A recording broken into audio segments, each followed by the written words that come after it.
Some kind of mania, which is not. Some party.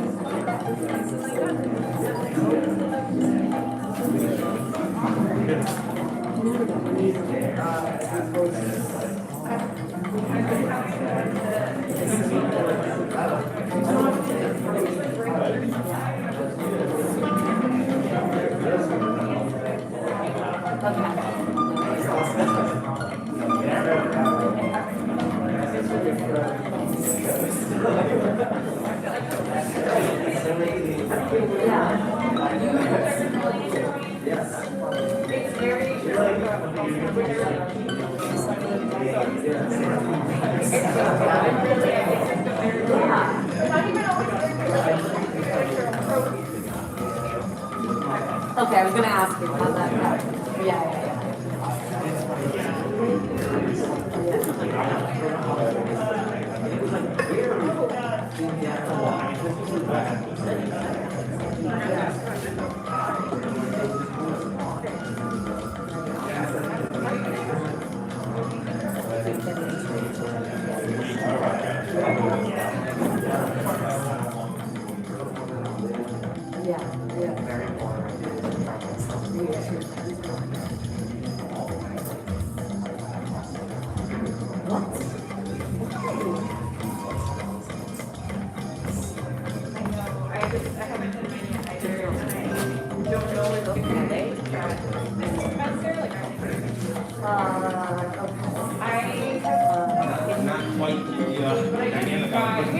Right. So just don't do it. That's the lesson I learned there. I was like, I'm not doing it. So you'll learn it. Do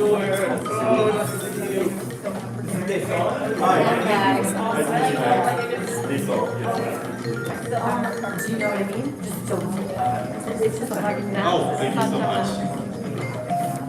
Yeah. So that is.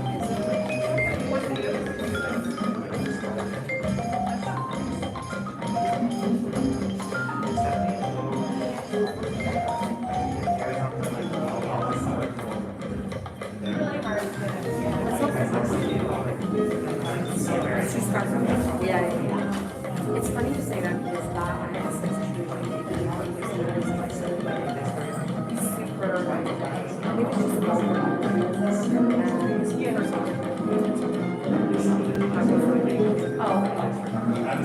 I feel like more like an adult. I know what it's like to be on the and actually good times. I really like friends, for a couple of weeks. I got there wanting to but the like I like yeah, and just like fostering power or something like that, which is done. It was like opposite that. So I think there was part of it. Like it's uncomfortable. But I find another personalization local. Really? Okay, that's not how you do it. Terrible. Like 3 classes, and then I study. I'm better now. Yeah. My knee. It's much better now, but still like yeah, but I feel I mean, but I feel it's sort of self-confidence.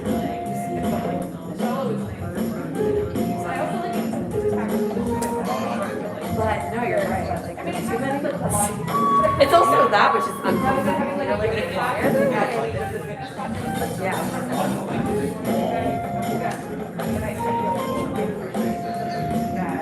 yeah. So it feels like resistance.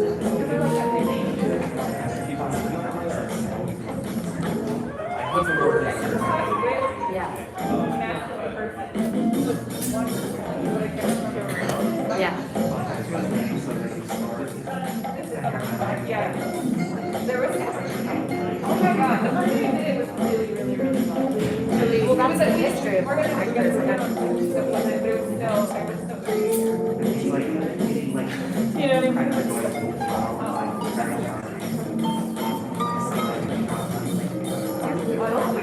Okay. Alright. I was thinking about that too.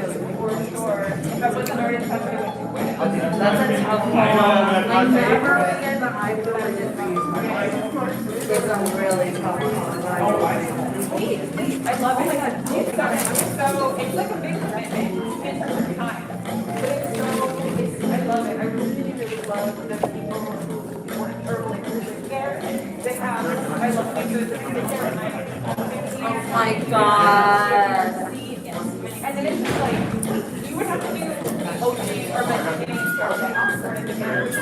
They like each other was like you like after that or something. That's how they like, you sure like have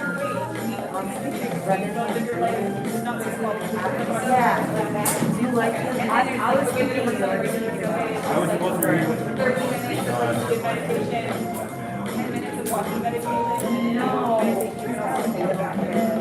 30 minutes. Yeah, I did that like. And then walking meditation and then like an hour long talk about. I hate it. I hate it. Yeah, of course. That's every coach. Like Sabbath at the monastery, which is like so cool and sweet, and then they always have street festivals. They don't always know if they're vegan, so they can always eat them.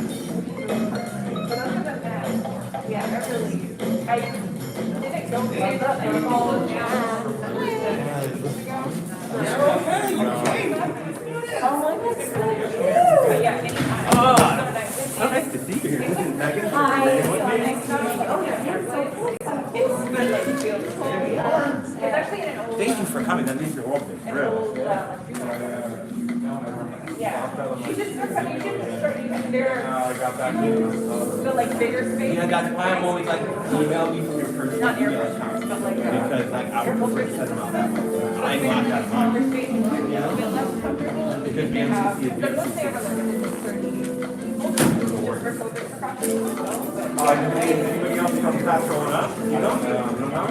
but it's free, so you just have to sign up. And I've been meaning to go, they also do like tea night we'll see. I in the mean, morning, 6:30 to 8 inside. But I haven't done it.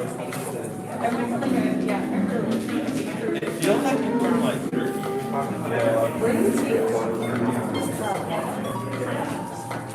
Yeah, it really is. That, yeah. So, I mean, I know some people do. So, I figured. I mean, the thing is, like, I have to be reading such a small period of time that you're getting hard. Yeah, so I was telling class, I was like, yeah, so he was like, just like that. And like said this in person and they're coming out for separate days, it makes it 2 seconds. And I was like, that, because it means I only have to schedule 2. I would have been able to schedule. And I don't want to give people. Like, there's just one moment I was really excited, where the person. I want to make sure, like, the judge and everybody's like, look, these are things we are doing, come do it, because it will make life easier for you. Like, it's a lot easier to, like, sit and listen to write poetry and write, like, you don't even have to write something that you, like, this made me feel this way for 300 words, and like, bam, 2, you don't have to write the comments. I think that the actual dharma is like. Well, I appreciate you coming, bro, that means a lot to me.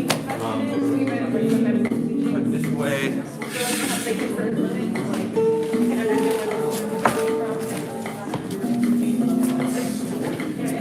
But yo,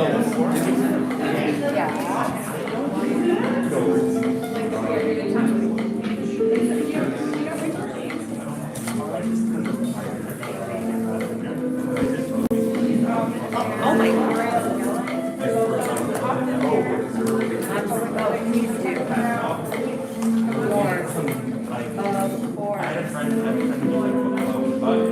Yeah. But I was a little bit more relaxed about it, but it was awesome. I mean, the opening reading periods are generally like more in the spring. Like,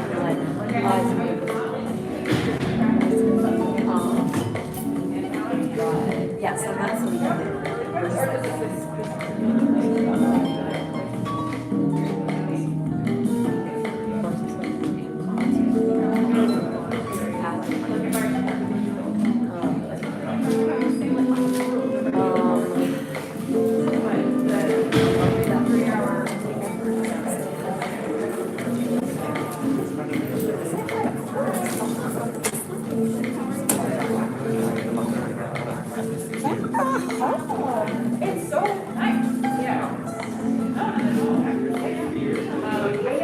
it is really interesting. I also really, like, so it's like such a whole story to take this out going, and now I'm just like, oh. I know, it's funny because it's funny how there's so many ones. That's like, but like everyone's finding things that feel very, very different. Like that we find is really good. Everyone goes back to their street and they love it, like very, very different times. But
still.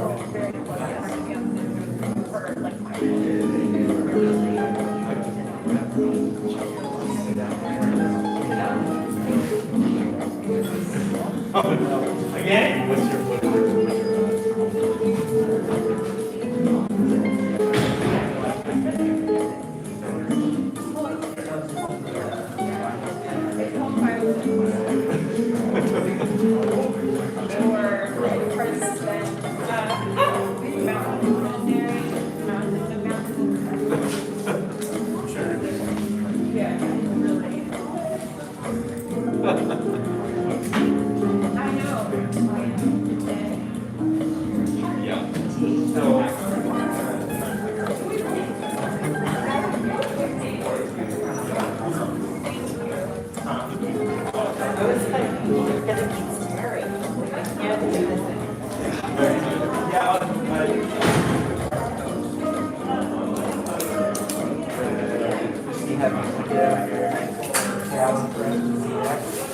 Oh man, I really wanted to, my sister really wanted to as well. I went to Alamo now for the first time. Spontaneously last night to see Everything Everywhere All. I loved it. I loved it. I mean, it's like, you know, a little cloying, but I wanted it.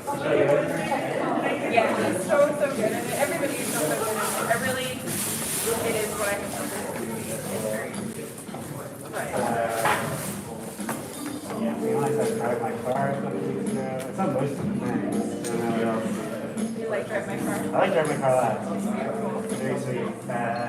Tinder movie. Never sent me over. Also, like, part of me just be like, hey, that's how like short stories are written.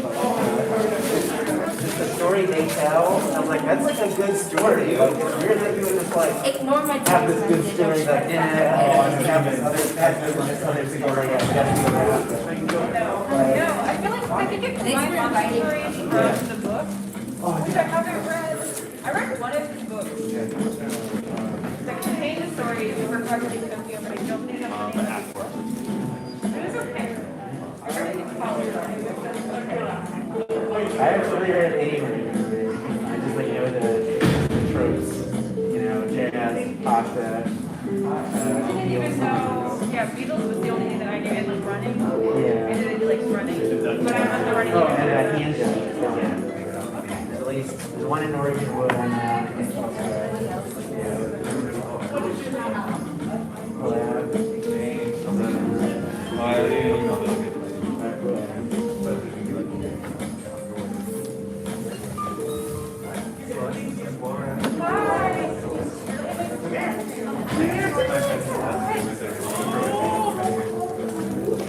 I didn't think anybody was gonna come.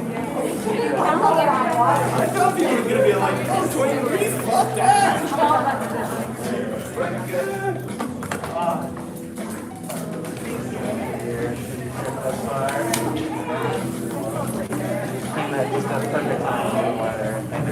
Oh, yeah. I mean, I don't mind.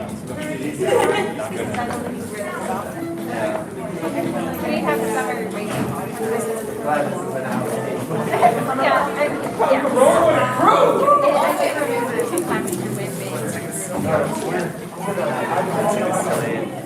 Yeah,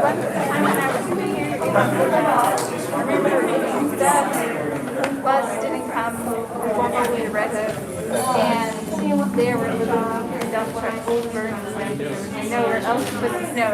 That sucks. So epic though. Wow. That's like some dystopian shit. Yeah, it's an action. Wow. But yeah, fake it. I'm glad it's not that bad. Are you reading? I'm out of town, guys. Yeah, we're gonna live stream on me too. Whole operation. Is it only a live stream? It's not on right now. I mean, I guess actually it is. Oh boy. It's gonna be like a Conway. It's okay. I feel like I said some stuff. Okay.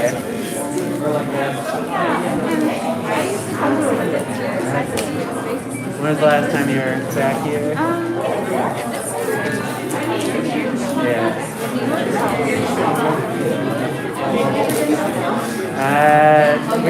We're down to Birmingham now. I've been to like Florida, at least one of the Carolinas, and then like city outside of Texas. I've done a layover at Atlanta, California, like everything else.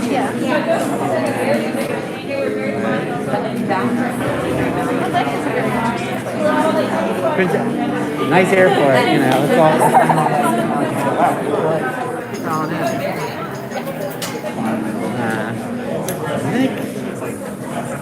Can I just sit anywhere? Yeah, sure. So you got the whole thing right here? I don't know what I'm reading yet. You don't know? Are you serious? You want me to like open it? I don't know what I have to do. If I'm like, now I got this, Just go to the saddest ones. It's hard. Trust me, the sad ones are off. Yeah. Wait, how long do you have? Like half an hour? 25? No, you're fine. No. Not even because of the How you feeling? I'm pleased by how many people. Yeah. People don't have this. I don't have this. People want to go back. They're good. They'll probably get warm. Yeah. I mean, Read the whole thing. It's only 8:03. I want more to like one. Yeah. Nobody's going to say yes to that. They're going to like keep going. It's cool to see Korean sign language. Done with you. There's like some things about it. It's like realize this is just like dumb novelty to a Western viewer. It was But, like, really so beautiful. The like closing monologue. Beautiful. Also, I was like talking to Sam about it. Like, I know this is like a totally Western viewers thing, but it's like it's kind of cool to see Hiroshima as just like a town with things that happen. I know. No, it was really crazy. You know. Yeah. No, I found that impactful. Like,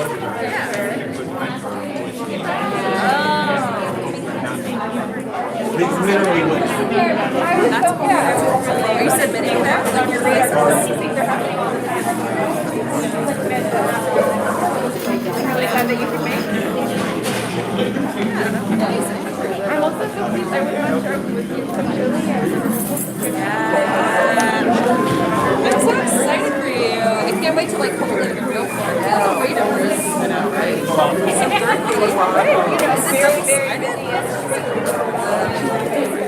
Damn, that's a bad I could have done that. That would have been so much easier. Yeah. Listen, that's why I'm here, Tony. Hey, say some trees. Oh, we're all fucked anyway. Sorry. No, we've got like 25 years tops.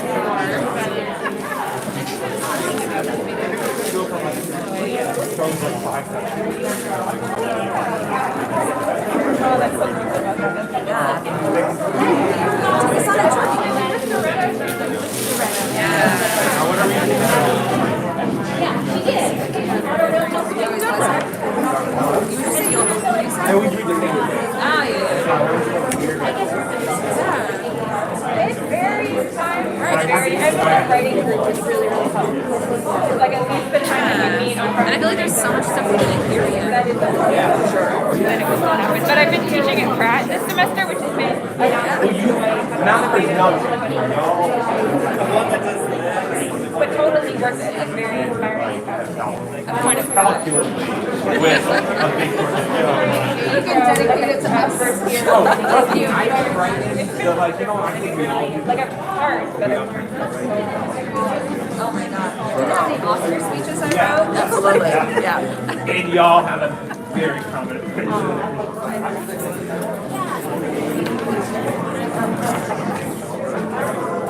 Wait a minute. You have more too. You were fucking Samara. You first it, and you have other ones? What the fuck? But you know what? I practice poetry non-monogamy. So here's the thing. So it's fine. That was a lot. That's right. Sam and I saw it a couple weeks ago. Yeah, I really love it. It's really a tender movie in every sense of the word. I love its patience. I wish I saw more movies that like allow like to unfold that simplicity. Yeah. I was just remember the scene where they the dog. I feel like even though Wait, you're Shut the fuck up. It's just so well paced. There's a lot of the scene they have the guy in the car. So basically that's incredible. That scene, it's like you have to watch her sign. I think they are assuming you that you're maybe and then you have to while you're watching her sign, you're watching her she leaves it like the way his face changes when she explains the experience. So subtle and so lovely. And then you have to through that anticipation, then watch him explain and like retroactively keep that off your head, like, oh, that's why he did this. Yeah, so it does feel very stretched out. they built a really strong psychic rapport between people who that scene is also like Also, the guy that plays her husband, like, oh my god. there's something about his smile. I know. You were roasted a very Husband of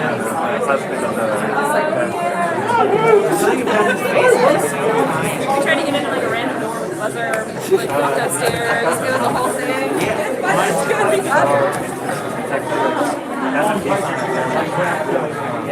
Actually, that I know. I think she's like I told you I wasn't kidding. America, frankly, for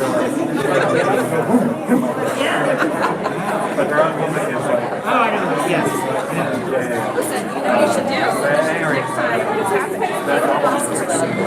I'll be like your sister brother. Yeah. But no, you need a hanky. You need a purple hanky. I need a turkey. Yeah. That was it's a very easy subversive. Listen, next month I expect to see like a draft of about the curve sheet, but I want the sheet that's spelled like a cheat. I don't know. I have no idea. I think so. Yeah, okay, well, I would like you to spell it. I want to see that. Sounds great.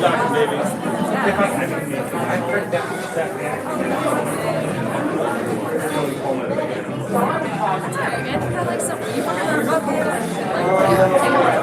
kind of late around this thing. yeah, but you know what? It all fucking worked out, right? You had the time, you made the day, you survived, right? You did it, and now this is your focus.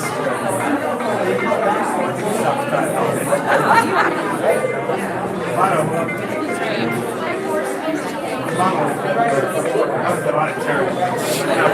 Also, it's probably not as good as lots of people like on here right now, but I watched that Fernandes video. It's like very inspiring. It's like, oh, fucking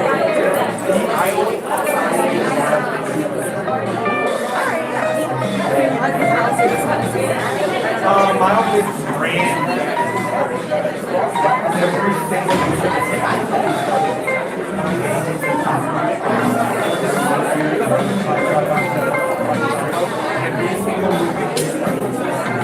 yeah, it was pretty incredible. Also, I'm looking for like the shit that we can do this like filming, like those moments like the moments that were like the mental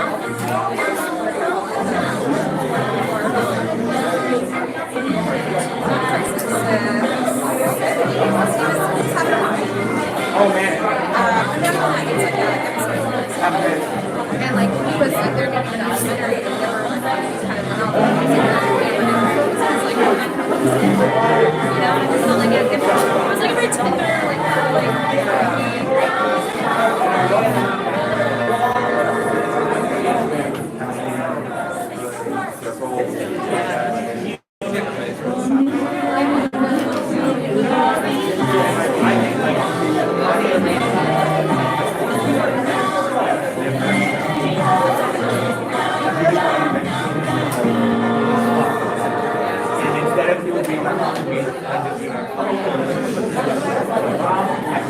First date is fun.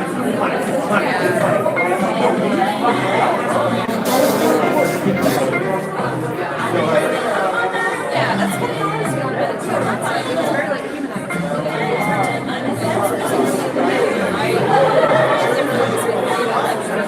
Now I would just like that's so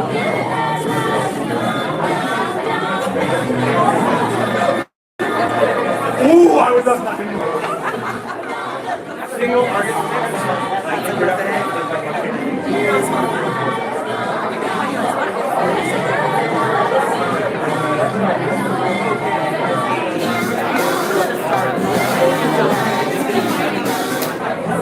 I just think like there's lots of like woodwind forms, space. I mean, I have my bad one too. I find it bad help. Don't get me wrong. I know the fact. I do know things. You know, I like my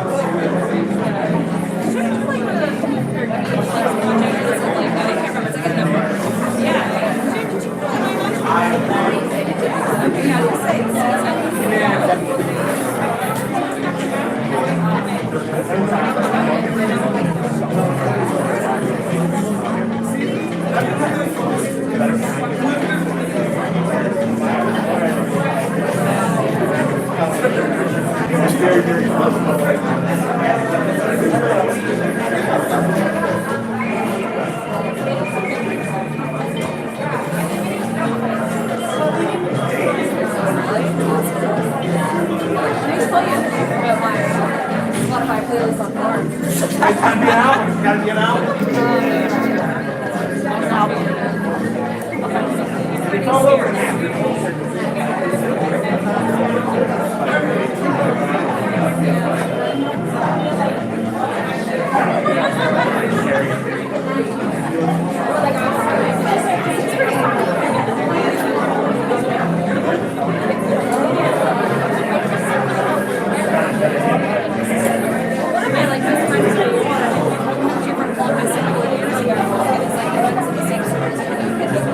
She put like this photo book and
Okay,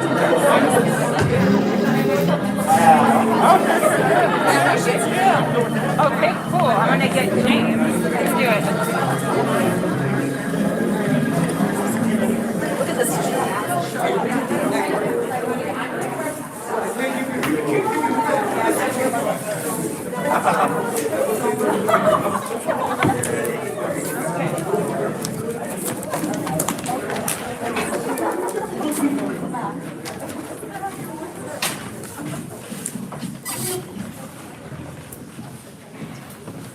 Hi everyone.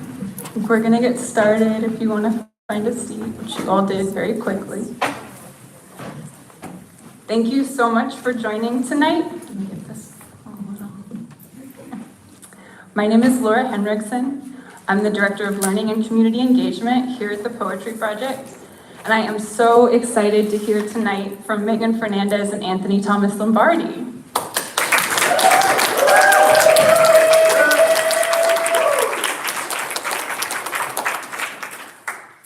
Before we move forward with tonight's event, I want to spend a little while reflecting together on this room. And if you are joining us on the live stream, and so not with us in this room, yes, you are. Your presence is still felt. We're all still together. In this room, the Poetry Project has presented events for more than 55 years. That means that here in this room, hundreds upon hundreds of hours of attention has been paid. And as Simone Weil teaches us, attention is a kind of prayer. A prayer for what, we might ask. It means that in this room, friendships have formed, community has grown, work has been presented that is both vulnerable and incendiary. Worlds have been made, and unmade too. In this same room, voices have been silenced, stories have been erased, participants have been excluded. Part of our being together in this room tonight means that we agree to resist that history of erasure and exclusion, to ask different questions about the story of how we got here and where we will go now. This room is inside St. Mark's Church, which is built on the site where Peter Stuyvesant constructed his family chapel in 1660. Stuyvesant was once described to me as the original law and order mayor of New York, overseeing continual colonization and enslavement as he increased the population of enslaved Africans in the colony, enslaving 40 people himself alone. Part of our being in this room tonight means we agreed to remember the story and to ask ourselves in what ways we are accountable to it and how that accountability might look. This room is in the East Village of New York City, a neighborhood marked by gentrification and displacement, and by community organizing and joyful subversion too. We remember and retell both stories. In this neighborhood, the first penitentiary in New York City was built in 1816. And as Tongo Eisen Martin teaches us, if it has a prison, it is a prison, not a city. So we move towards the acknowledgement that this is not our city, but an entanglement of forces that we must work ceaselessly to see more clearly so that we can act more surely towards its abolition. This is a room on stolen land. We are gathered right now in this shared moment on the unceded homeland of the Lenape people, Lenape-Ho-King. There is only one thing we can do on and with stolen land, and that's return it. Remembering that to return the land is not a matter of transferring capitalist ownership, but, as many Indigenous thinkers have taught us, a radical rethinking of ownership and belonging, centering Indigenous autonomy and active relationality and responsibility. To reiterate Gloria Anzaldua's assertion, this land was Lenape-Ho-King always, and is, and will be again.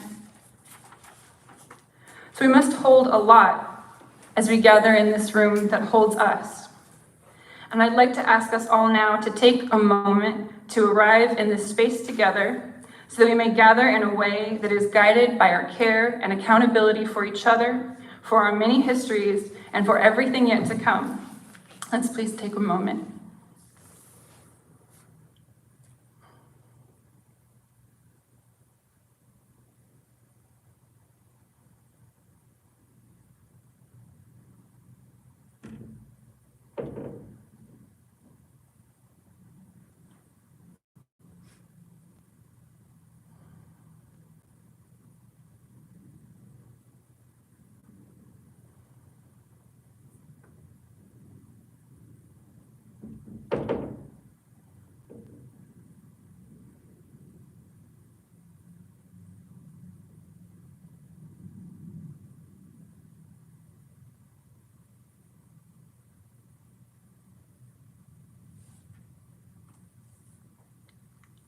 Thank you.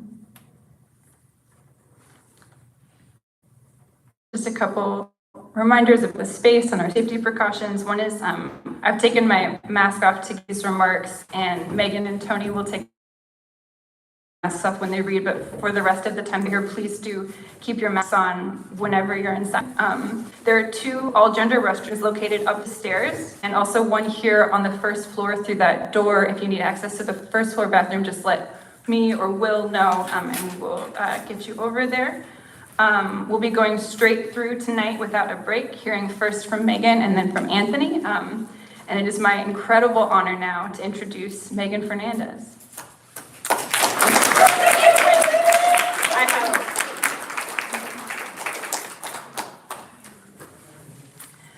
Things that are brave are often painful. I'm not sure why we do them, really, writes Megan Fernandes in Good Boys, a book full of bravery and so full of pain and also full of light and full of the generosity of the born doomed, the fragile intimacy of fugitives under the eye of the moon, so indifferent and so bright. These poems find spaces for presence in which to witness unbearable histories, oracles of relentlessly uncertain futures. Fernandes writes, I always arrive a little broken to those scenes, bundled like a seer peering into a bucket, end quote.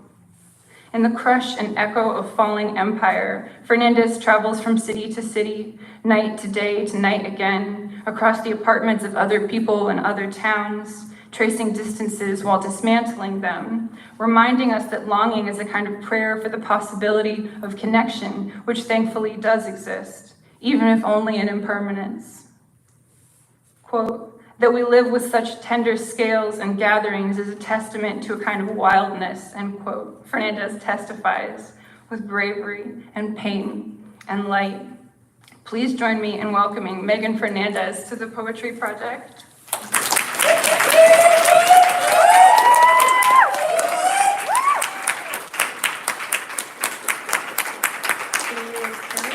Yes, you can hear me? Yes, nodding. Yes, remember we do these things in person now? Just kidding. I did like a bunch of events this past weekend. I had lost my voice. I, of course, want to tell you it's because I've been reading a lot, but it's also because I was just drinking a little too much and smoking too many cigarettes. So I have a little water here for me. Thank you for that beautiful introduction. And also, I'm so happy to be reading here with Tony, who's such a wonderful poet and also a wonderful community member in poetry in Brooklyn and in New York. I'm gonna start off, they're all bummers, sorry. So, hope you wanted your Monday night ruined. Why you invited me? Exactly. And this poem is called Do You Sell Dignity Here? And there's like this presence behind me, I feel it, yeah. Do you know what aisle they sell dignity? I say to the store clerk on University Avenue. It is a cold October, Frank Ocean's Moon River croons in my head, and earlier that day I lay flat in the bathtub like a wild infant, shower pouring, thinking of that Dickinson poem where she says, a bomb upon the ceiling is an improving thing, steam gathering in celestial curls, and I imagine bombs fizzing out gas and me radioactive with love. At the grocery store, I ask where they sell dignity. And when the clerk says, sorry, what'd you say?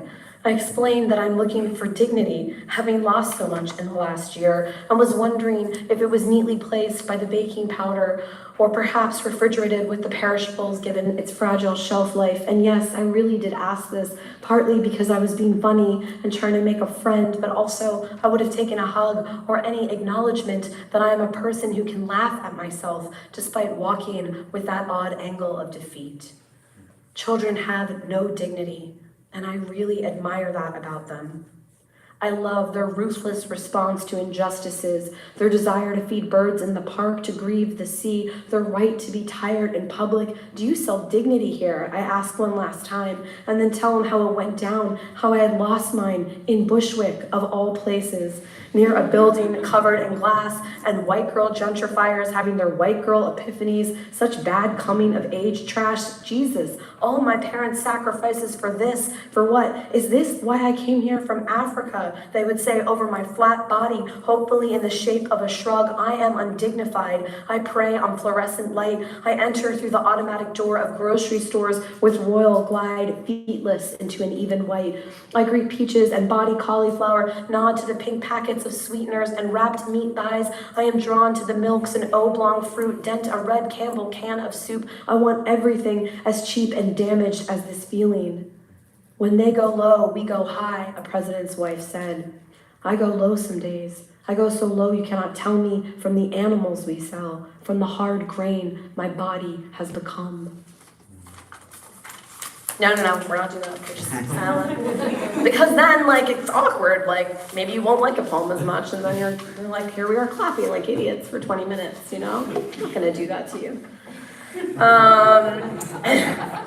This is a poem called, it's a real upper poem. It's called nukemap.com. And it's about nuclear anxiety, which I had a lot in 2017, and thankfully now the world is totally fine, and I have no longer any anxiety about anything. But it's a website, and the website is has all the nuclear arsenal, and the default target is New York. And I'm sometimes up at 3 a.m, just very surprised to find that all the bombs are named after men, which I guess is not so surprising.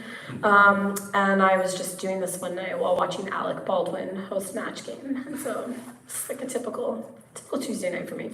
Nukemap.com. It is 2:37 a.m. and I make myself eat an apple while on the laptop Alec Baldwin is hosting Match Game, an experiment in the ageless art of game show hosting, like orange light diving back into the 70s. In an open tab, I am dropping nukes on New York City to watch the airburst swell into a new species of hydrogen fruit. I do this over and over until each bomb becomes a sun that you detonate virtually into the night. Davy Crockett and Little Boy, Fat Man and Ivy Mike, Gadget, Castle Bravo and Tsar Bomba. All of the bombs are named for boys with fathers from Pakistan and Russia, Sly America, or the green sea waters of a Korean dream. Some of the really bad nukes only have numbers and are unnameable, like B-83, because you can't name something that can kill 1.8 million people, even if you are its mother. You detonate the bomb and listen to Gravity Rides Everything. You detonate the bomb and still think the 90s will save you. You tell your roommate that if the bomb goes off above 39th, you might both survive. New York City is the default target on nukemap.com. This is so unquestioned that you clutch your O'Hara and hand-write David Trinidad a letter in Chicago to tell him about nuke anxiety. He doesn't even know you well, but he was nice once in the lobby of the Marlton on 8th Street when you recited Creeley and talked for 3 hours, and lately, you only want to be around people over 60. You still expect them to save you. You still believe in elders. You can get the second season of Match Game on abc.com for free. You can watch all your favorite comedians from 1992 come to life, resurrected like clay prophets, saying that you can live in the television where nothing will incinerate you. You are back in Seinfeld's apartment, and all that matters is that Jerry doesn't want to date someone with man hands. All our futures are like time beating backwards into sitcoms with the laugh tracks of the dead, and the apple in your mouth is now an organism you slew in your throat, and each of your sons, Davy and Mike and Bravo and Fat Man, are standing on top of a heap of nuclear soil that was once a very specific girl, let's call her Anna, and they are asking you to forgive them like any mother would. Somebody once, in grad school, this guy once wrote a paper about how all the sitcoms we watch, actually, the laugh tracks on those sitcoms are from a lot of deceased people from back in the day. And I had never been able to watch a sitcom again the same way. So just something else to ruin your downtime. I'm gonna read a poem called Conversion. And it's about the title of the book, which is called Good Boys. I have a friend named Sam Sachs, who's a poet. You might know him. And we were at a bar once, and he's like, "What's the title of your book?" And I was like, "It's called Good Boys." And he was like, "Oh, is it about a dog?" And I was like, "No, it's not about a dog." So, and I wrote this poem, and that showed him. Conversion. Sam says, "You can't name your book Good Boys without a dog." But Sam doesn't know that I am the dog. I am the ultimate mutt.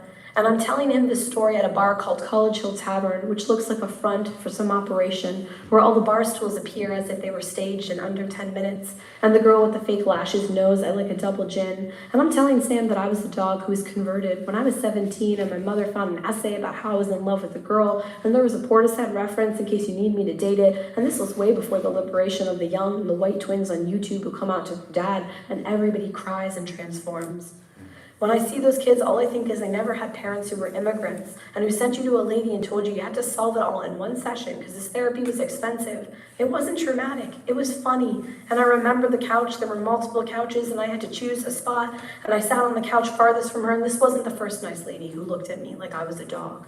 And Sam, when I said it is called Good Boys, what I meant is I was a good boy and loved good boys and good men and still love them. But you see, I was 17 and alone and nobody gave me anything except one book by Dickinson. And she was so neat, so precise, so human. And I wasn't. I just wasn't. I was just a dog. I wasn't even that good. This one's about drinking. This one's about a tarot card reading. There's a lot of movement in this. I'm actually going to read a poem that was published recently in the New Yorker. You might have heard of it. I don't know. Yeah. Guys, I have so little in my life. Literally.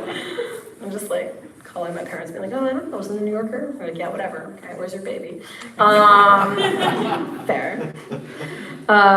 So this is a poem that I wrote after I was listening a lot to like Kendrick Lamar and studying something called triplet flow, which if you're a musician and you're into music, you know, is like a particular kind of meter and is interested in a certain kind of like wordplay, internal rhyme scheme.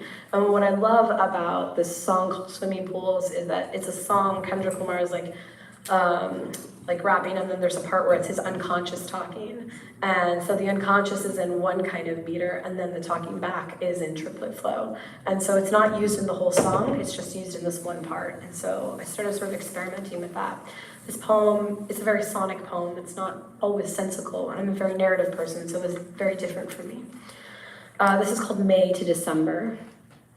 May to December. By August, we are sluggish with love, and slide 2 barrettes into the night of my hair, like twin fireflies, like rabbit feet dyed blue and downhearted, stamping the side of my head. July shadow is almost wrought, and we haven't spoken in days. I play pool with Mick and count the ways he sinks ball after ball, while I await the doom of going second, soon regret letting him break. I bet on this game. I bet on the waning of light, fame. I know most things dim. It's hot when I leave the bar, and I say, "Come, sun, you muscular star," thinking heat stroke might strike this state of weather from my heart. The trigger of seasons, the treasons of these city streets, orchard and broom, we loom, we make reasons and room for why things can't work. We lurk into autumn, we warm our hands for October's plume. We say soon, soon, soon something will be revealed. We fool no one and are no one's fool, least of all the late summer gods who know a burn, who rope and hope, who prepare us for a meal of dead light. In August, I want snow. I want July, midsummer prophet sight. Belief, faith, a cathedral with all her weight, a winter love, a new year, a regal infancy, a Sunday born. Let's see. So I'm going to read three more poems, just looking at the time. I love poetry, and even I need to know when it's ending. And this one is called In Death We Met in Scotland. I was dreaming a lot about Scotland during the pandemic in Ireland. And I was like, well, if, the white kids can go to India for an epiphany, we can go to Scotland, no problem. in Ireland. I was also like waking up and being like, I wonder what's the last thing like Seamus Heaney looked at when he died. So I was like looking up where he died, and I was like, I wonder what room he was in. Maybe I should call Black Rock Clinic and see what room he was in. And I was like, that's weird. But it was deep in the pandemic, so I was not doing that well. I'll like now again, doing great. Thanks. I've only been doing events where people have been drinking a lot. So like everyone's just like super jolly. And now I feel like everyone is really serious. In death, we met in Scotland. Black beach, tides wild upon us, the waters carried stunned crabs to the shore. I knew it could not be earth by their features, and we too were distorted by afterlife. But I held your hand, or what I think is a hand. And you smell like your mother, and it returns the velvet livingness, present tension, fights we have on streets, the red light of an Italian fair where I rob drinks off drunks, and everything is carnivorous and lit.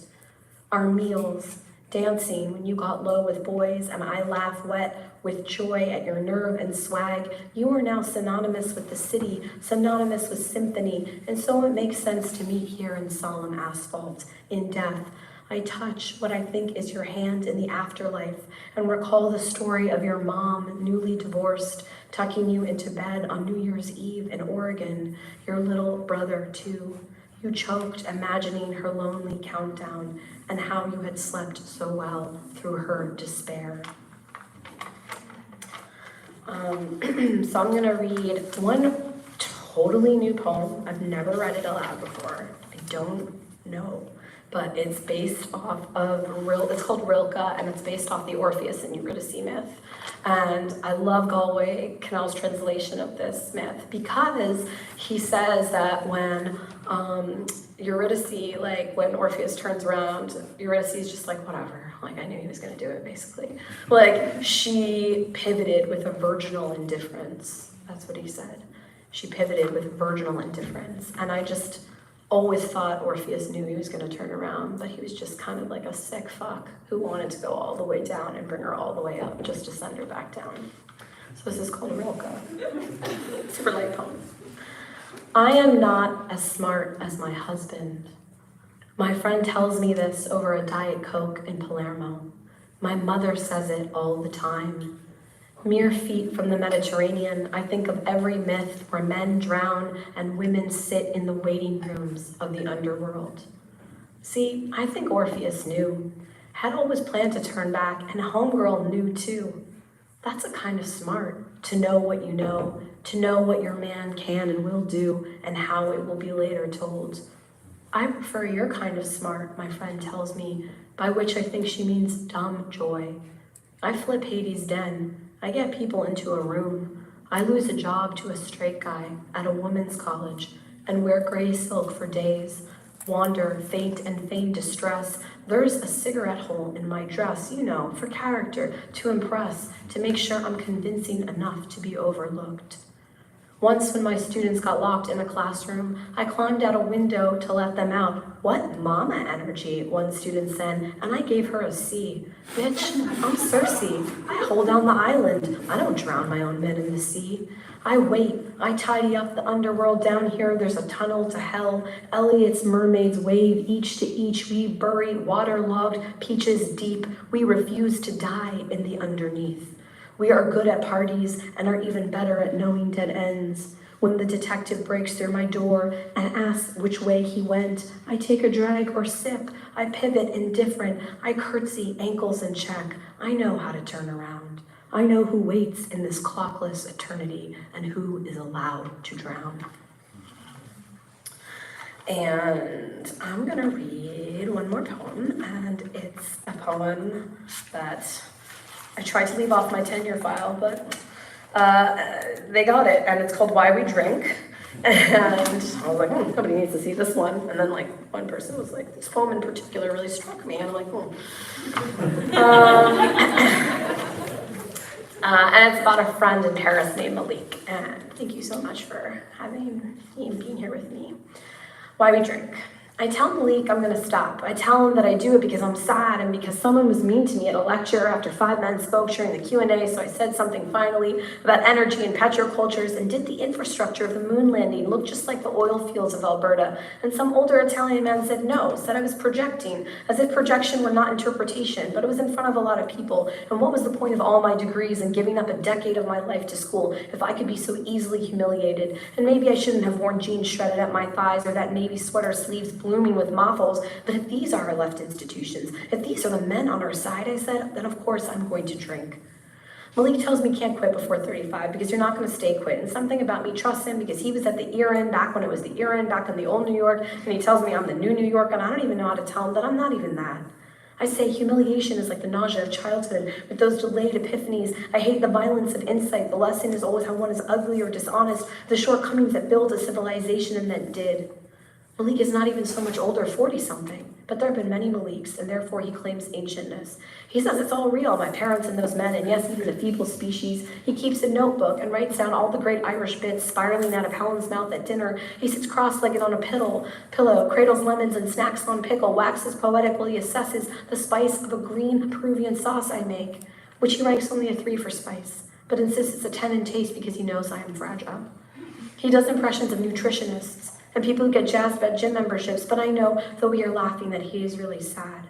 Sad that this is the theater of his multitasking, that the corruptions are multiplying faster than our jokes. So we have become creatures who can slip through dimensions, our times thick with simultaneity, so ready we are to be brutalized many times a day, even with laughter. Malik says it's time to leave New York. He can tell we're all getting tilted there, and by that he means becoming products, paralyzed by false moonlight in the streets. I tell Malik I drink because I'm tired and because they hate us anyway. We are outside while others smoke at the opening of the Red Wheelbarrow in Paris, and I'm wearing a polka dot dress and I forgot to put on a bra this morning, and it's freezing and I see myself, the mess of my complaints and temperatures, the way I'm not making any sense these days. He says yes and yes and yes. He keeps saying it's all okay, all real, tells me to turn my insights into continents, into paintings, get sloppy, delicate, be a feral amateur. When I get back to New York, he's the only one I still talk to on the regular. He says, listen to this and read this, and his brain is so addicted to joy, and we both get nominated for a prize in the same week, and it works. It really does work. The way his spirit skims octaves across the ocean into my heart,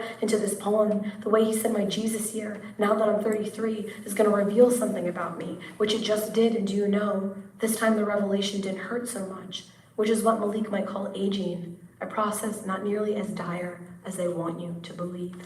Thank you so much.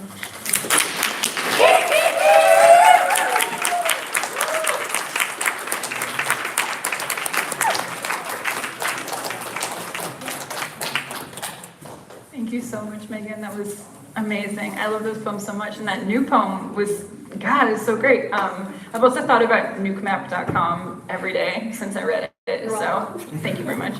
I'm so excited now to get to hear from Anthony Thomas Lombardi, who has been working with the Poetry Project this season as one of our Emerge Surface B Fellows, which has been such an incredible honor for us.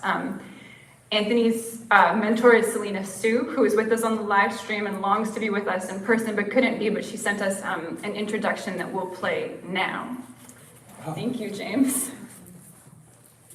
Under a cold cherry moon, I pour myself parallel. The first time I read Anthony Thomas Lombardi's poetry, my jaw dropped.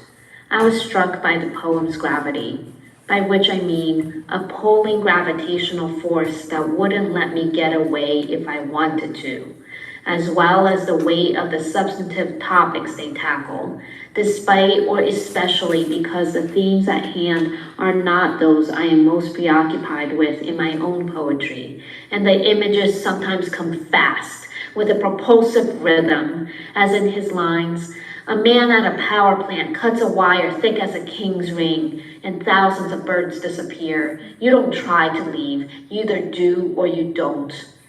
Or, the lonely take their lightness literally, ride wind-whipped from wasps' wings past the waves and breakers. The dead crack their collarbones and still come up swinging. It wasn't always this hard, it was often impossible. I have come to appreciate how Anthony's words should not only be read, but listened to with care. I was caught off guard when I heard a recording of his capacious reading of Relapse Dream, because to me, at first glance, it looks like a prose poem with ampersands in lieu of line breaks or punctuation, a string of breathless announcements. And then the bees fill my mouth and my tongue fattens like it's got someplace to be, and there goes eating cake but heard out loud, with time, I understood it differently, as a sovereignty of interiority in the context of disability justice. The emotional journey in Anthony's book To Be, Murmurations, is tortuous, iterative, and circuitous because the pain and grief are insistent, which is to say that they are true. In taking one moral inventory after another, Anthony questions our ways of knowing, especially when we can't trust our own perceptions of reality. I, for one, have been trained to mistrust feeling or somatic knowledge, so much so that when I'm feverish, I suspect hypochondria until the thermometer confirms that no, I'm not making up the fact that I am indeed sick, and that sickness is not, in fact, sin. Anthony's poetry forces each of us to reckon with how we interpret our realities as he dissects trauma, addiction, and mental illness. Not through gratuitous descriptions of surface details, but by revealing hidden transcripts of survivor's guilt, complicity, in a world where we're trained to become inured to it all, so that empire can hide in plain sight. He beseeches, remind me again where the line breaks in the sunset. Remind me again why empires fall. The generosity of spirit and radical empathy that propel Anthony's community work for Word is Bond, all while refusing to succumb to the seduction of despair, converge to make me sit up and pay attention to these murmurations. From birds about to settle for the night to the whoosh of my own congenital heart murmur, Anthony Thomas Lombardi's words are music. They are a gift. Anthony Thomas Lombardi, everybody.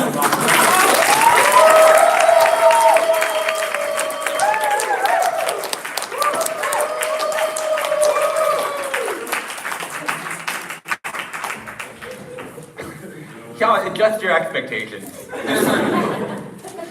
Dang, how am I supposed to read after that? I'm like, okay. Hi, how y'all doing? Thank you everybody for coming, for showing up.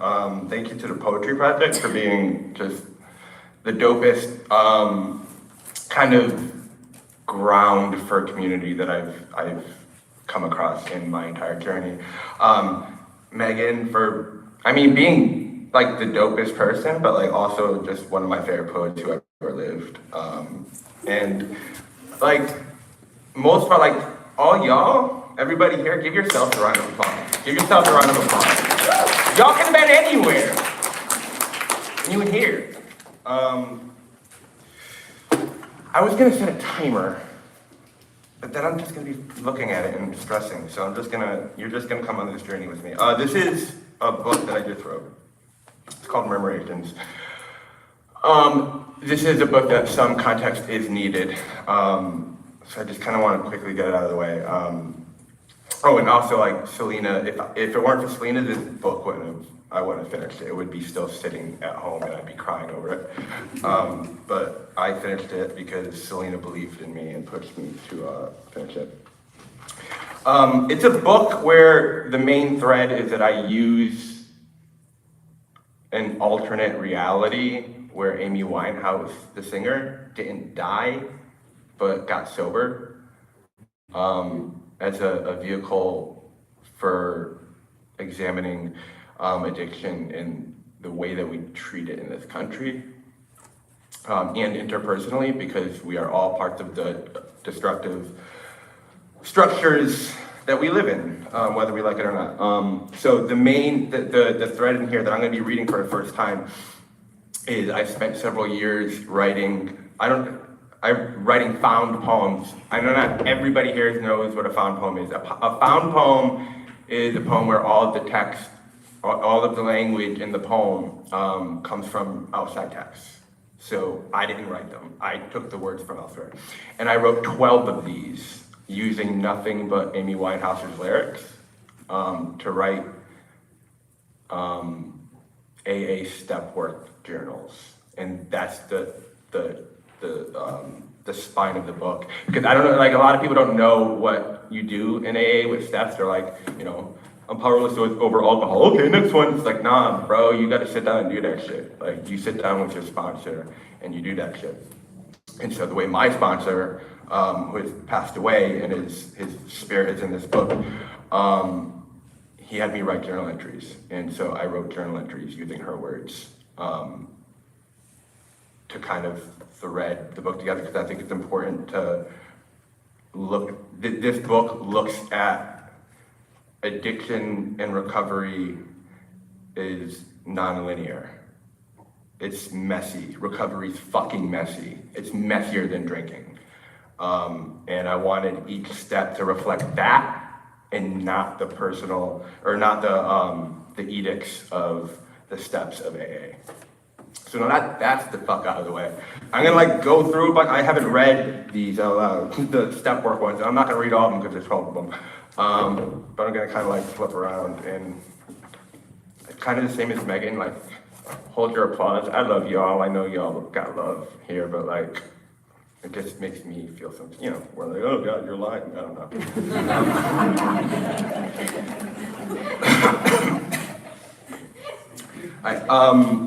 Fragments from Amy Winehouse's step work journal. Step 1.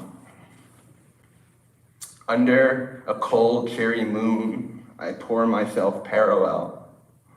Shrugged out of enough beds, content with near any floor. I kick my legs free, cover my head like weather, like carpet burn. Remember the hotel room, a joke of paradise, the mess of glasses, shot nerves, our shirts slick with what a body refuses, licking my heels. Morning found me, a hard break, all but breathing. The birds were so silent they disappeared. Remembered drowning took more than any dick could.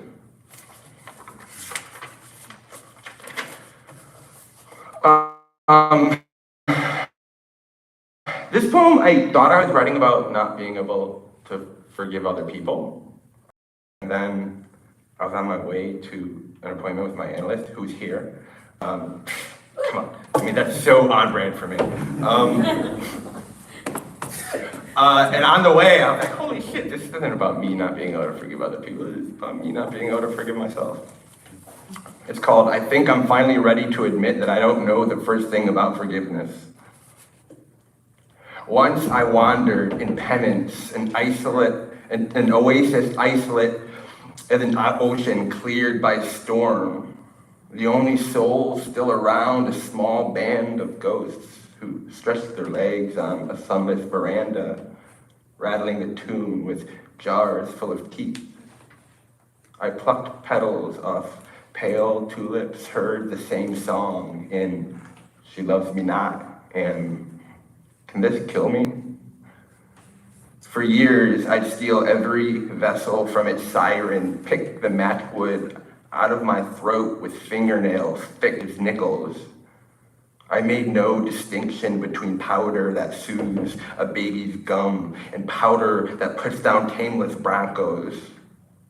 When I tottered into detox, the intake nurse didn't bother to swallow her awe, said, with a heartbeat like that, it's a miracle you're still alive. It's no wonder I see desire the way it looks in cartoons. Hyenas walk upright, as charmed as you or I by a parrot's speech. Coyotes with tongues like runways never catch their prey, and nobody starves. Even pigeons, dumb with hunger, barrel into glass and get rewarded with crowns full of stars. In lieu of apologies, I've learned to sing a sound so solemn, passing strangers stop to leave spare pennies on my eyes. But the birds just crane their necks and pack themselves godless. Pavement flecked with little red florets, the heart pumps and pumps.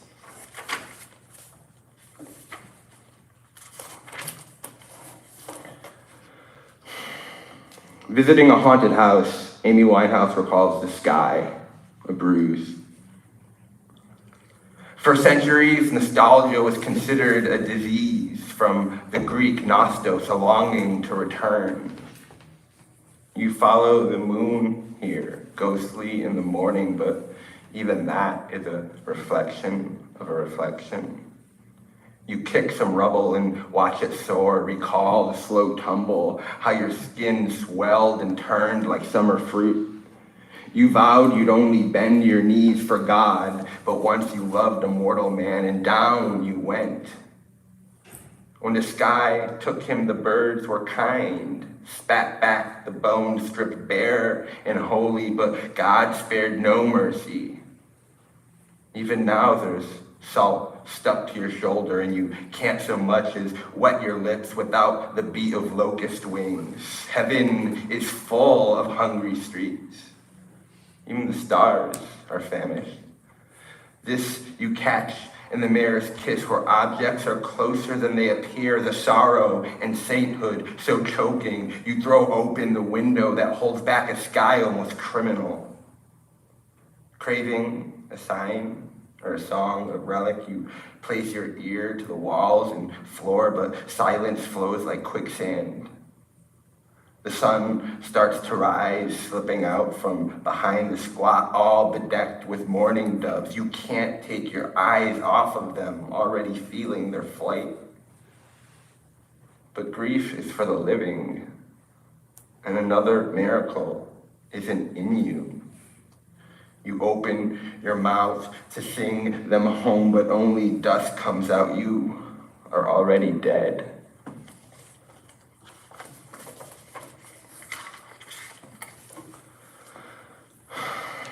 Fragments from Amy Winehouse's Step Work Journal, Step 4. Through an act of magic, I've learned how our makers lose their senses like morals and get written into scripts as strength from above. Let me see if I could remember the trick. An animal surrounded by glass. Pick one. Nurture it. Chase it. The glass goes black. Pick one. It runs. It screams. The glass breaks. A cloud of smoke appears. When it clears, the animal is you. Hands and eyes dancing like landing planes. Everyone loses their mind over that one. Can't see that they've been cheated. I've watched it a million times, and I'm always as dry-eyed as the first. The beast in me has bitter taste to burn, gets off on love born to fail. Trust me, I'll kick down doors in a hurricane. Let in more than the rain God sent. Spill blood on your cleanest white shirt. Dripping hearts drowned in dreams until they learn what flood means.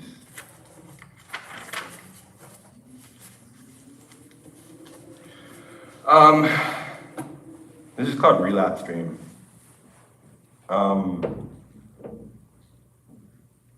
Yeah, fuck it. It's called Relapse Dream. I'm dripping cherries onto the carpet, and for a minute I'm jealous of my own knuckles, and before I know it, there's mounds of stale cake flattening into floorboards, and bees fill the room, and I tell myself I'm at peace with this offering. At least there's cake, and no one has to wait until I'm done crying to eat it. And then the bees fill my mouth, and my tongue fattens like it's got someplace to be, and there goes eating cake. And how are these sacrificial insects supposed to store honey for the winter, and won't the hive I miss them, and won't I miss them? And when I open my mouth, their wings are beautiful, dressed with oils and blisters, and my lips swell with the sliver of another dying thing, and I begin to consider the instinct required to accept your undoing, no matter how fatal the staying might be. And where do I even get the gall to welcome the kind of violence that greeted greater men just once before they woke up as ghosts? And when will I understand the zinnias as merely a peace offering from a less forgiving God? And don't they rely on the same ecosystem as the bees? And don't I rely on the same ecosystem as the bees? And don't I see the lesson here? And how many men need to sigh? Boy, them wings ain't meant to last before I fold up my prayers and tuck them in my cheek. And when will I be emptied by what a night doesn't promise instead of what it does? And when will these wings unfurl, however brief, and prove that my shoulders are built for more than breaking falls? And if the cake is all gone, I said help yourselves, at least there's blooms of honey right here in my mouth. And how many bees need to die?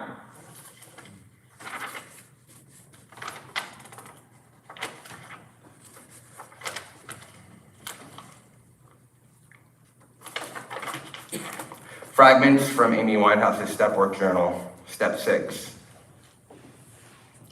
Everyone is busy dreaming in this house on fire.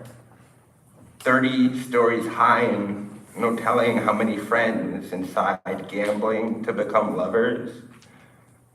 I snatch a bottle off the curb and let it fly, my eyes following its flight as it lands a hair's width from a bird. I separate what's left of me from the ground if I could stomach the height or the come down.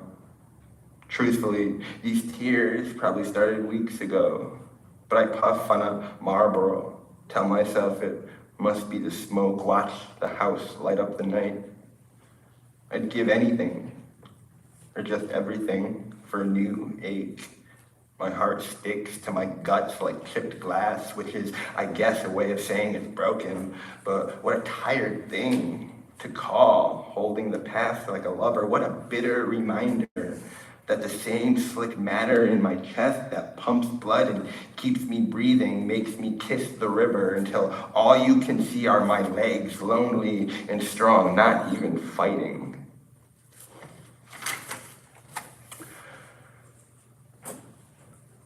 DMX died last year.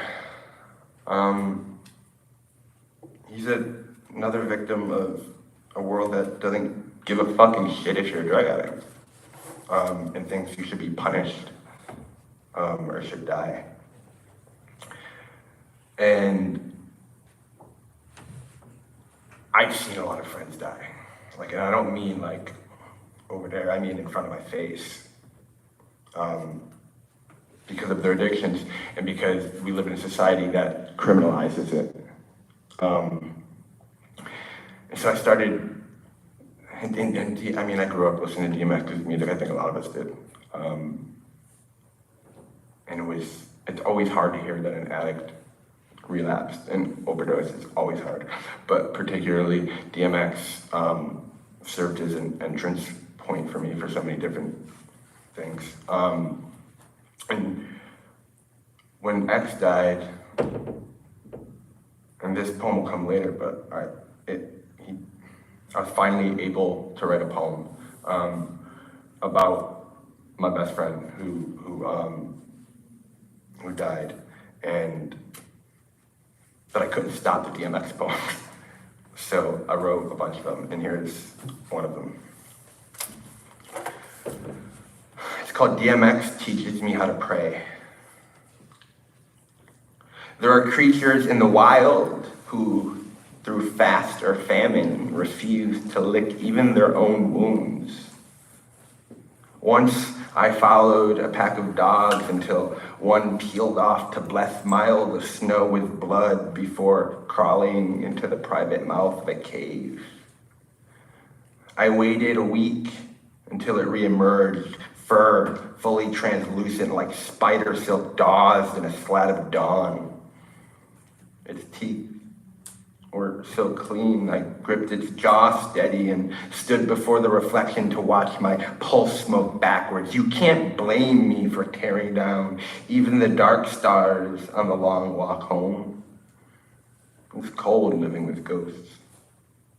One way to get close to God is to sin as hard as you can, like a spent bullet pulled from a brick wall. As a boy, I confessed to crevices and cracked ceilings until I discovered Ready to Meet Him by DMX like a scripture. X taught me the voice of atonement, and my own were one and the same. The ricochet of his barely tweaked call and response, arms raised gently on the cover to meet the camera in a bath of blood. I haven't raised my lips outside sacrilege since. If we found eternity, would we even know what to do with it? God doesn't reward good intention any more than he grants mercy for its scarcity, but pokes us while we sleep like dry ice in a campfire. Once, I hid from a storm in a manger, surrounded by bales of hay, cursed by rain. The horses bucked with hunger while I lay lit up like a lemon grove with a stray straw clamped in my teeth. Beyond the pasture of down trees split or bent like knees, I caught the horizon blink, then spent the next 7 years trying to find where it ends. I hate how obvious I'd become. Oblivious, most people don't care.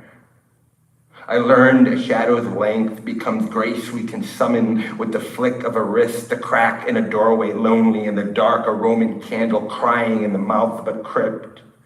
I see now that X found repentance across fields tangled in gauze, shepherding his dogs like a string of pearls through parted lips.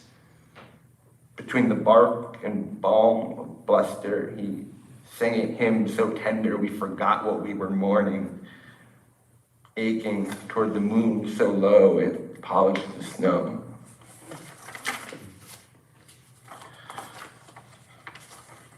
Okay, there's a lot of shit in here I haven't read. Also, I feel like I was like, oh shit, I forgot to warn them that my work is really sad. Well, now you know.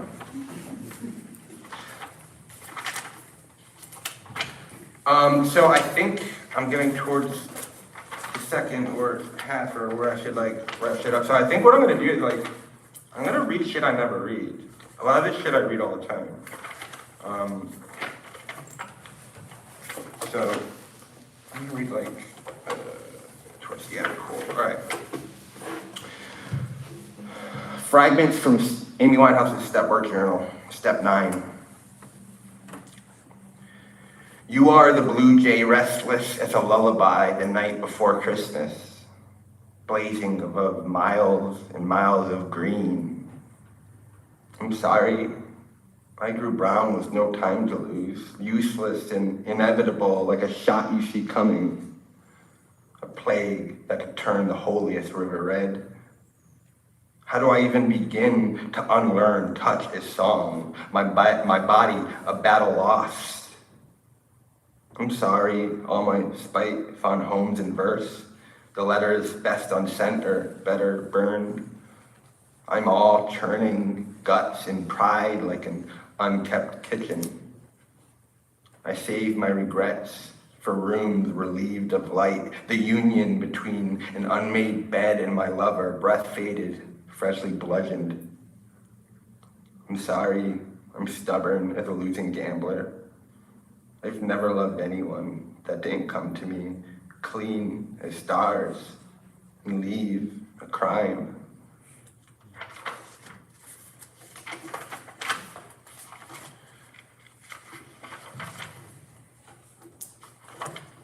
Okay. I've never read this one out loud before. There's two folks here, Michelle and Christina, who are part of the best writing group I've ever been a part of in my life, and they've had a hand on so much of what's in this book, and this one in particular, and I just send my love out to them it's in writing, you need folks who could put kind eyes and tender eyes on your work. Nobody ever, I'm fucking sick of the idea that writing is a solitary thing, right? And we sit in a room and type. No, go fuck yourself. You are in conversation with people every day. You read other things. You learn from your communities and your families and that's part of it. Without all that, you ain't got shit to write about. And I think finding folks who align with you in that way and could put tender eyes on your work is really, really important. I think it's the most important thing. And so I thank them particularly for helping me finish this poem. Oh, also, quick. Sonny Rollins was, I don't know who knows who Sonny Rollins is, but he was maybe after Coltrane, the greatest tenor saxophonist who ever lived. And he took a number of what was called sabbaticals, where he just disappeared from jazz and played his own thing. And the first one, he spent 2 years, imagine this discipline, 2 years playing on the Williamsburg Bridge every day for 16 hours, no matter what the weather was. Snow, rain, nothing, he'd be out there for 2 years, 16 hours a day. And he's in here, so that's, okay. On the gruesome death of bees, Sonny Rollins' sabbatical, and other incentives for loneliness. In the forest of my final exile, it was loneliness I learned as Darwinian. Every storm growling, a kindly greeting, the black bear scampering from my body's bouquet like he'd been launched by a nearsighted cannoneer. The average human could withstand 1,000 pangs per pound from bees who dodge our open hands to pollinate blooms we bring beloveds and produce the air we breathe. One sting and the bee will rupture its abdomen, trying to remove its weapon and heaving out instead all its vital organs. And well, I suppose this is merely one of the softer risks of joy. Sonny Rollins once took sabbatical for 2 years between the sky and the East River, blowing for no one but the birds, and still found himself sainted for ghosting like a living Chinese finger trap.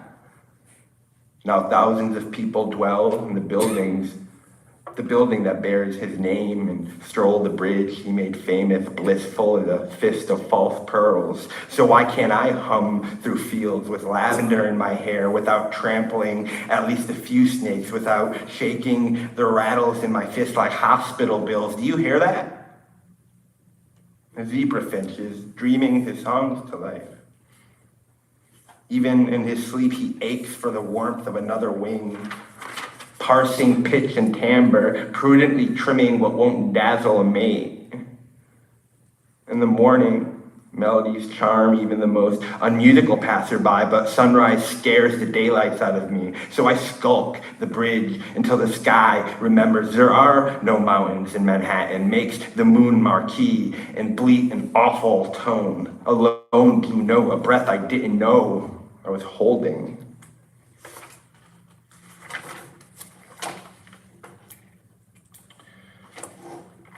Okay. Here's another DMX poem.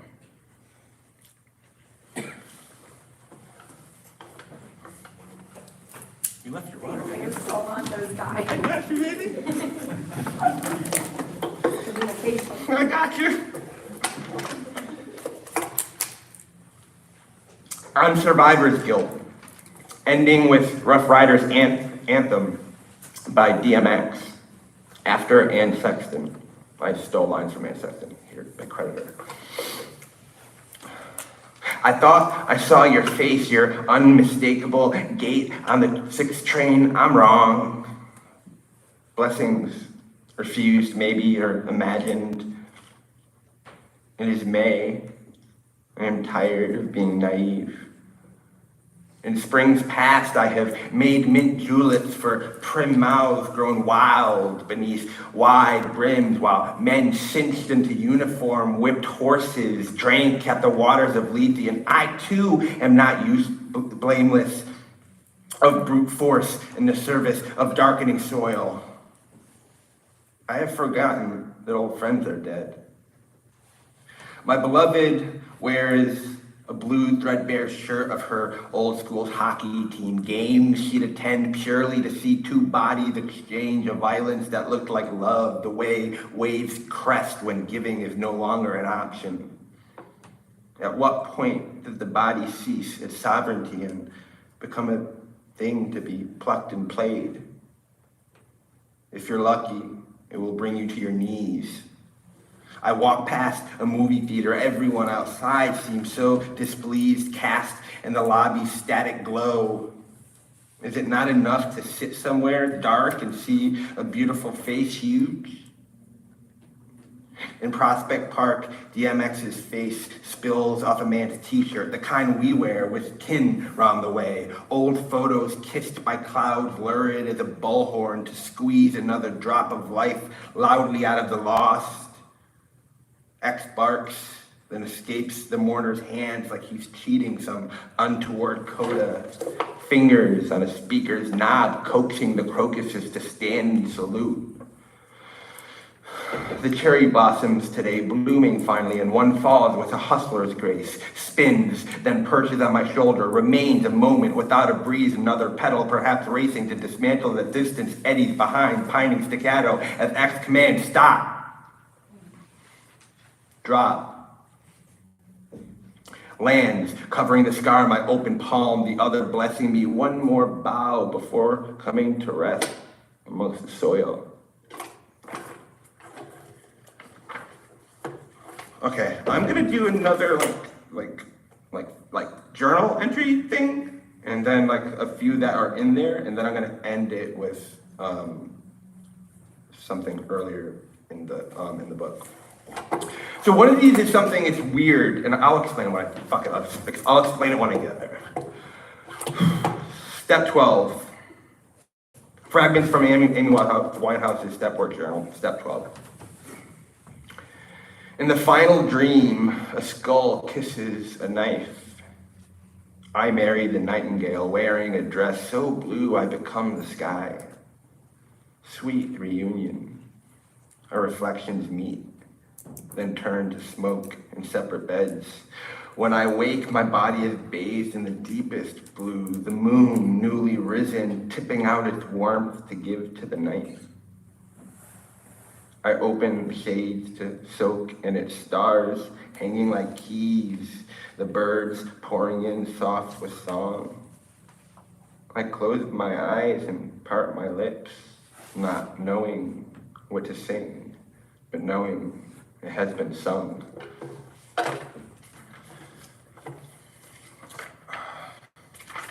Okay. So, a poem in the Amy Winehouse series I did after Hanif Abdurraqib and Eve L. Ewing, where it's just, so you know like Q&As, you know when you read interviews and there's like Q, question, A, answer, right? So I decided to just do the answers and not tell you what the question was.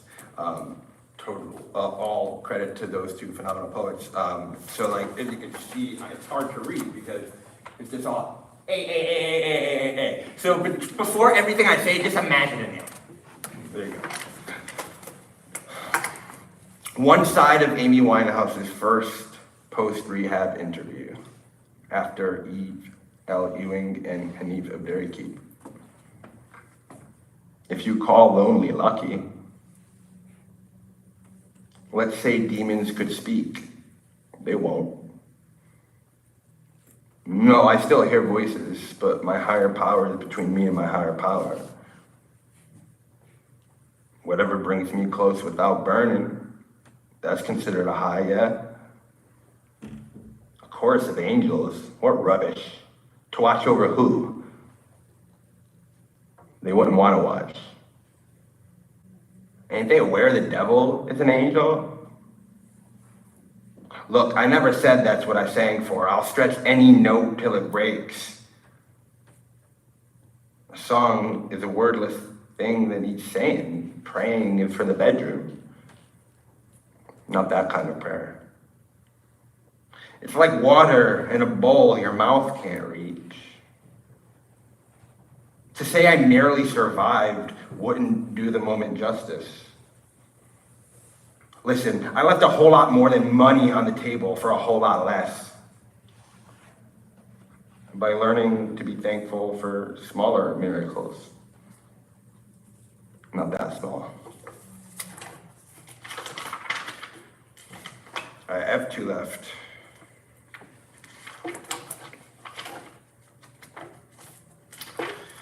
I have to read this one because it's Selena's favorite. And so the story with this is that somebody, like, peak pandemic shit, somebody like hollered at me and was like, this musician, he was like, yo, he was like commissioned me to like write a poem for this music project he was doing where like you would combine each poem with, like each poem has to take place in your neighborhood. And I live in Grades End down by Coney Island. And he was like, oh, would you like to do this? And then I will pair that with music backing. And I was like, yeah, sure, sounds cool.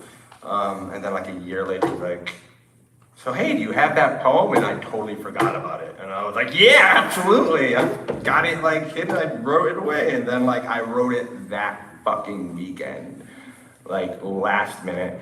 And I sent it to Selena, who also, just by sheer coincidence, there are no coincidences, but I had the sense like, was also one of the poets. And she flipped out and like loved this poem. And I was like, oh, I thought it sucked. And she was like, no, this is really good, you should. So it's like the last poem in the book. And I'm thankful for Selena for so many things, but helping me to see what she saw in this was, I mean, that's what community do, guys. The ocean isn't haunted, it just holds our dead. Pavement ungoverned, parched blades of grass untamed give Gravesend a name, careworn. I am selfish. I want all of its curses. Walking with legs crossed, my body's deflated since you knew me. I'm often weighed down by all this useless beauty, toiling toward the ocean like a dead comet. I see the clouds reflected in my phone, the pigeons feeding beneath me through the slats in a bench.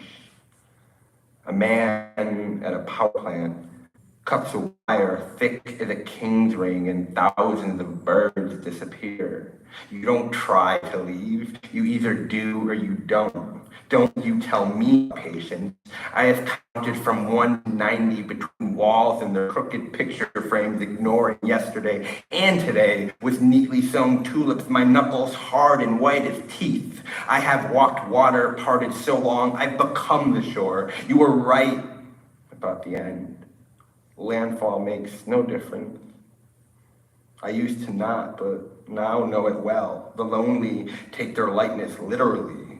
Ride wind whipped from wasps' wings, past the waves and breakers. The dead crack their collarbones and still come up swinging. It wasn't always this hard. It was often impossible.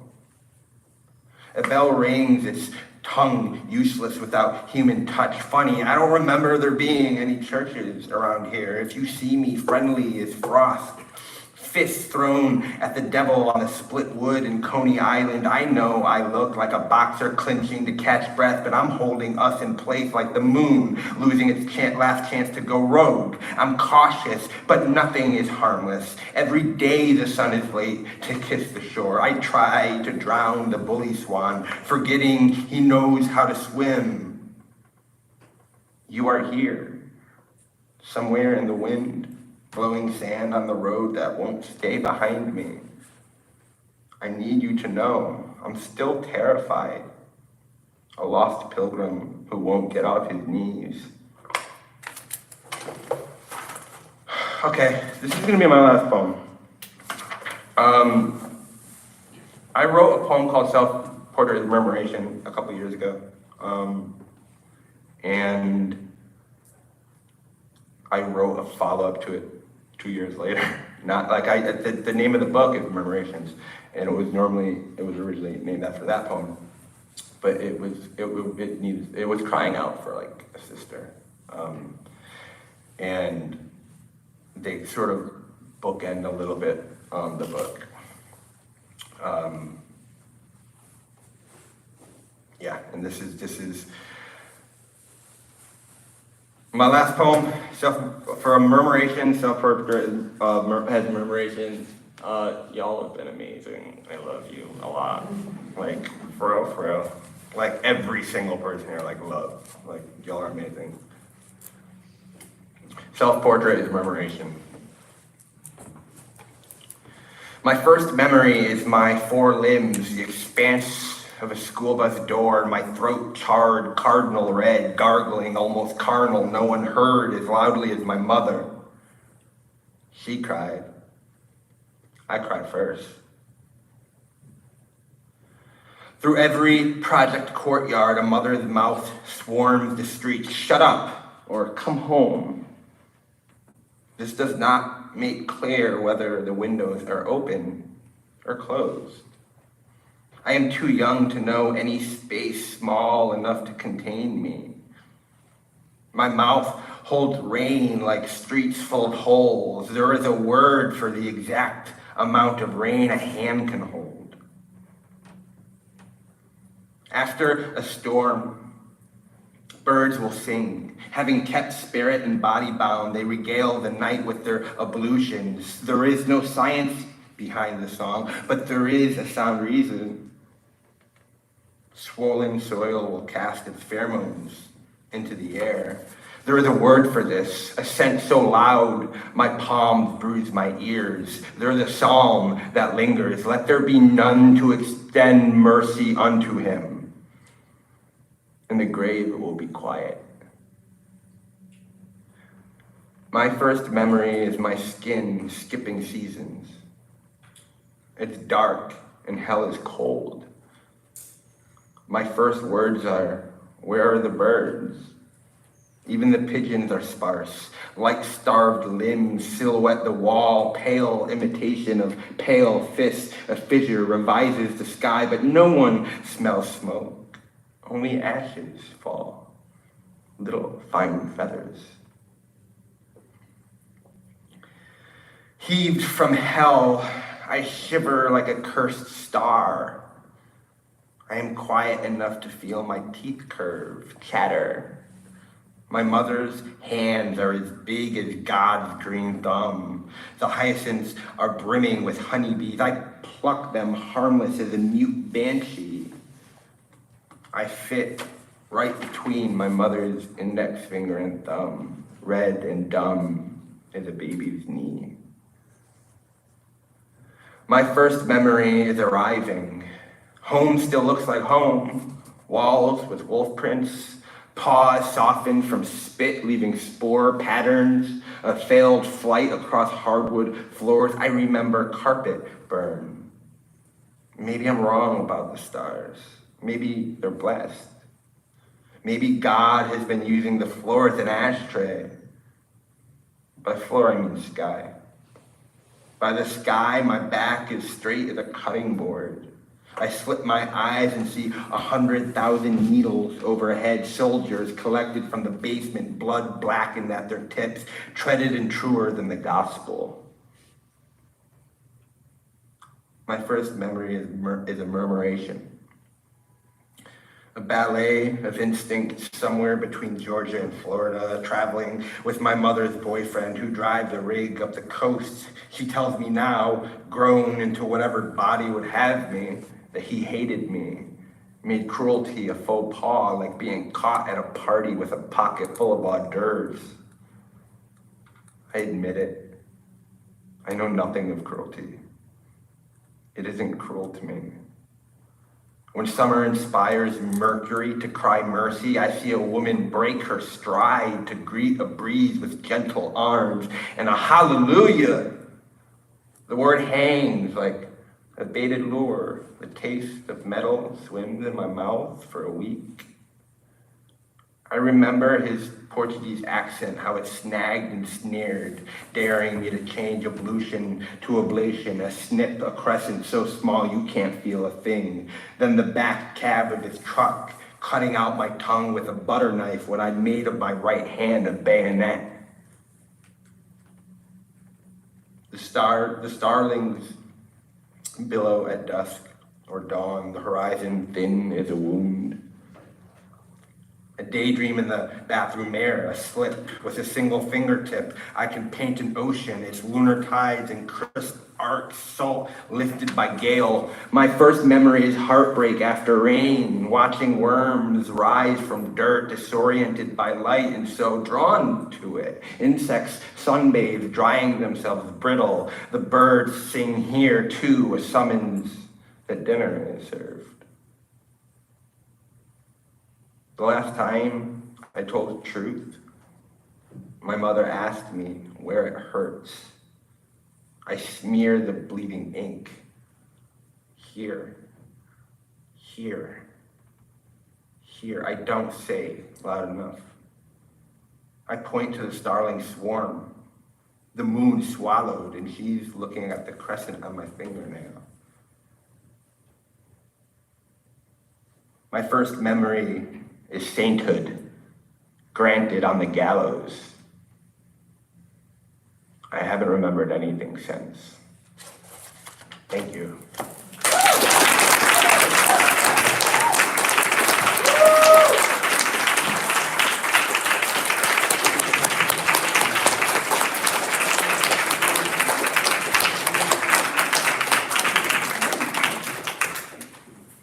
Thank you so much, Anthony. Oh my God. I mean, Selena is just so right. It's such a gift. It's such music. That was beautiful. Thank you all so much for being here. I wanted to make sure you saw we still have a couple copies of the broadside, Anthony's broadside, for sale at the front, so be sure not to miss that on your way out. I'd also love to invite you back. Next week, we're having a big party to celebrate our 55th anniversary. So on Friday night, we'll be back in this room. We'll have performances from Anna Fabrega, Kay Gabriel, Yas Lancaster. It's going to be so lovely. So if you're in town, I really hope that you will join us for that. Tickets are available on Eventbrite. Thank you again so much for being here. I hope you have a beautiful evening. I hope you stay safe and warm, and we'll see you again soon. And thank you again so much, Megan. Thank you so much, Anthony. What a blessing this was for all of us. Thank you.